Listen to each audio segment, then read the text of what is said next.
My delusional supervisor thought he could force me to drive through a whiteout blizzard just to satisfy his ego. He treated the company like his personal inheritance and viewed the safety of his employees as a suggestion, not a rule.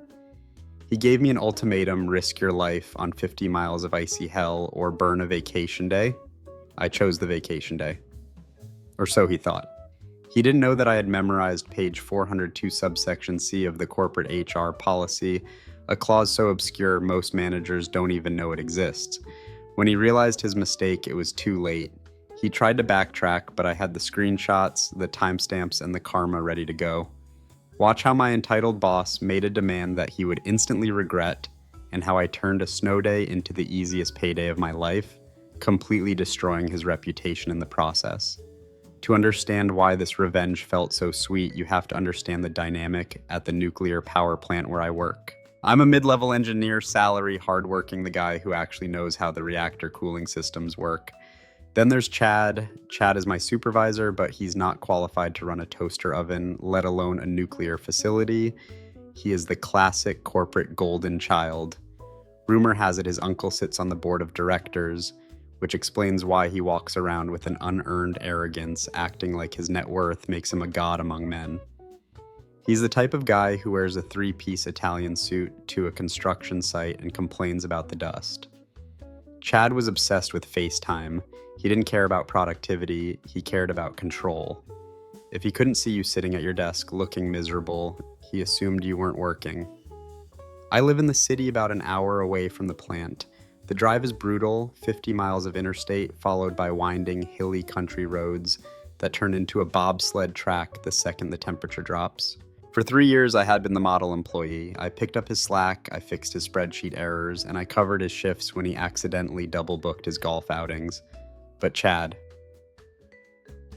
He was delusional. He truly believed that because he lived 5 minutes from the plant in a gated community, everyone else should be able to teleport there instantly. The tension had been building for months. He had denied my raise, mocked my work-life balance, and constantly threatened to drag HR into minor disputes just to flex his power. It felt less like a workplace and more like a toxic family court hearing where the judges paid off. I knew eventually he would push me too far. I just didn't know it would happen on the coldest day of the year. I was sitting on a stockpile of rage, just waiting for the match to be lit. And that match came in the form of a 10-inch snowstorm that shut down the entire mid-Atlantic region. I woke up at 5 a.m. to a silence that was deafening. You know that specific silence, the kind where the snow is falling so thick it muffles the entire world? I walked to my window and pulled back the curtains. It was a complete whiteout. My Jeep 4x4, which is a beast in bad weather, was buried up to the door handles. We had gotten 10 inches of heavy wet snow overnight, and it was still coming down hard. The local government in this part of the mid-Atlantic is notorious for being useless. They don't salt the back roads. They don't plow until the storm stops. The roads between my house and the power plant weren't just roads anymore. They were death traps. My stomach churned. I felt that familiar tightness in my chest, the anxiety of having to deal with Chad. I grabbed my phone, my hands actually trembling with frustration because I knew exactly how this conversation was going to go. I texted Chad greater than morning, 10 inches on the ground here and unplowed. I have the laptop. I can review the containment safety logs from home. No need to risk the drive. I waited. 1 minute, 2 minutes. My heart was pounding against my ribs. I calculated the financial hit in my head.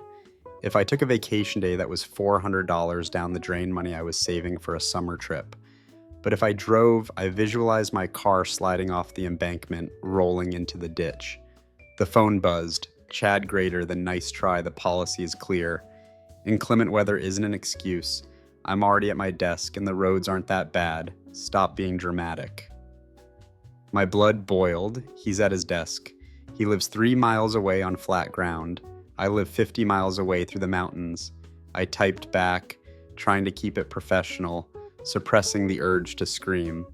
Chad, you live next door. I'm an hour away. The news is telling people to stay off the roads. I have the work right in front of me. I can log on now. Chad. Denied. You are not allowed to work from home. That is a direct order. Either you get your butt in the seat by 9 a.m. or you burn a vacation day. Your choice. Don't make me write you up for insubordination. I stared at the screen. The audacity. The sheer entitled lack of empathy. He was literally gambling with my safety to prove a point. Fine, I whispered to the empty room. I didn't even dignify that with a response. I threw my phone onto the bed. If he wanted to play by the policy, we would play by the policy.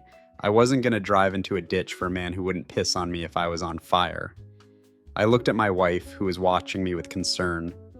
We're taking a snow day, I said, a dark grin forming on my face. Chad can figure it out himself. I put on my heavy gear, grabbed the snow sleds, and walked to the store. Even in my 4x4, the half-mile drive to get supplies was treacherous. I was sliding all over the road. There was zero chance I would have made it to the plant alive. By 11 a.m., my anger had been replaced by the pure childish joy of sledding.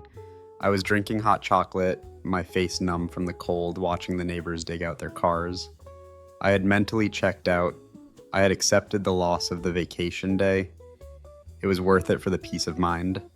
Then I felt the vibration in my pocket. I pulled out my phone. It was Chad. And then another text and another.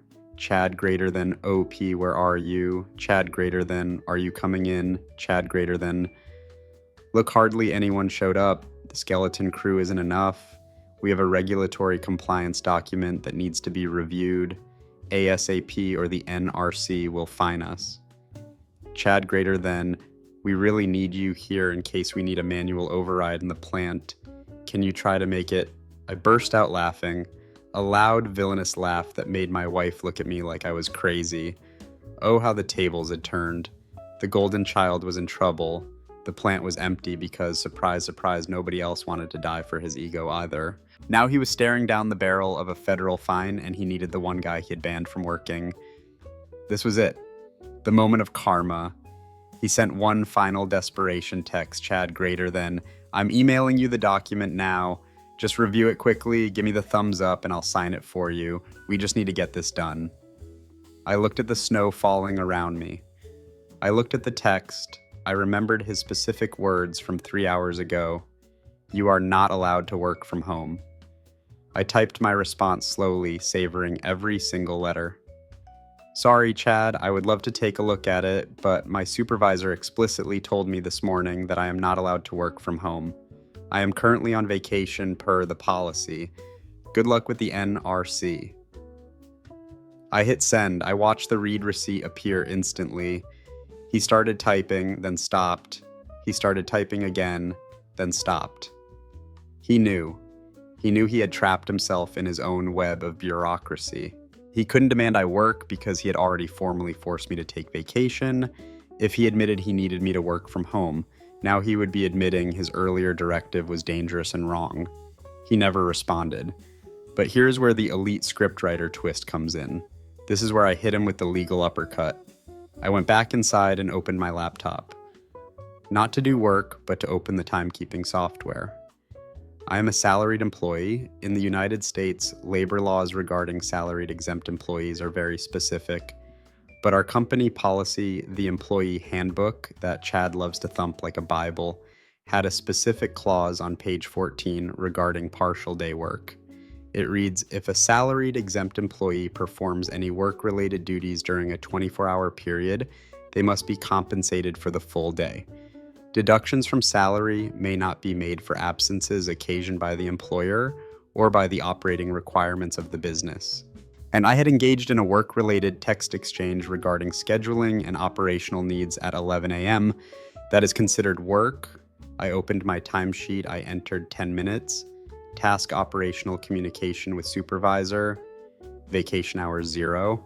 I submitted the timesheet because of those 10 minutes of texting, where I told him to shove it legally. I had worked that day. The system automatically flagged it, but since the text exchange was documented, proof of him asking me about work tasks, HR would have to approve it. I saved my vacation day. I got paid my full daily rate, roughly $450, to go sledding, drink cocoa, and watch my boss have a panic attack. The fallout was beautiful. The next day I drove into work. The roads were finally plowed. I walked past Chad's office. He looked like he hadn't slept. His tie was crooked, and he was frantically shredding paper. He saw me and narrowed his eyes. "I saw your timesheet," he hissed. "You put in for a full day? You didn't even open the document." "I engaged in work correspondence," I replied calmly, not even breaking my stride. "Check with HR if you're unsure about the policy. I think it's page 14. He turned beet red, but didn't say a word. He approved the time. He had to. If he fought it, he would have to explain to HR why he tried to force employees to drive in a state of emergency and then tried to solicit unpaid labor from an employee on vacation. Update 3 months later. I know you guys love a good update, and this one is juicy. Remember how I mentioned the document he needed reviewed? Well, because he was too proud to let me work from home and too incompetent to review it himself, he filed it late. The Nuclear Regulatory Commission does not play around. The plant got hit with a level 4 violation for delayed reporting. It wasn't a massive fine, but it was a permanent mark on the plant's operational record. Upper management launched an internal investigation into why the report was late. They pulled the email logs. They saw that Chad had the file all day but didn't submit it. When they asked him why he didn't delegate it to his senior engineer me, he tried to lie. But I had the screenshots. I showed the regional manager the text where Chad explicitly forbade me from working, effectively sabotaging the compliance report himself. The golden child lost his shine. Chad was demoted from supervisor to a special projects coordinator role, which is corporate speak for, we put his desk in the basement and took away his team. He no longer has a window office, he no longer manages anyone, and his net worth definitely took a hit because his performance bonus was wiped out to pay the fine. As for me, I'm currently writing the script for my home office. After the incident, corporate updated the handbook to explicitly allow remote work during snowstorms. They call it the OP's last name protocol. I got my paid snow day, I kept my vacation time, and I got the toxic boss removed from power. Instant karma is best served ice cold. Would you have driven in, or would you have done exactly what I did? Let me know in the comments, and don't forget to subscribe for more stories of entitled people getting exactly what they deserve.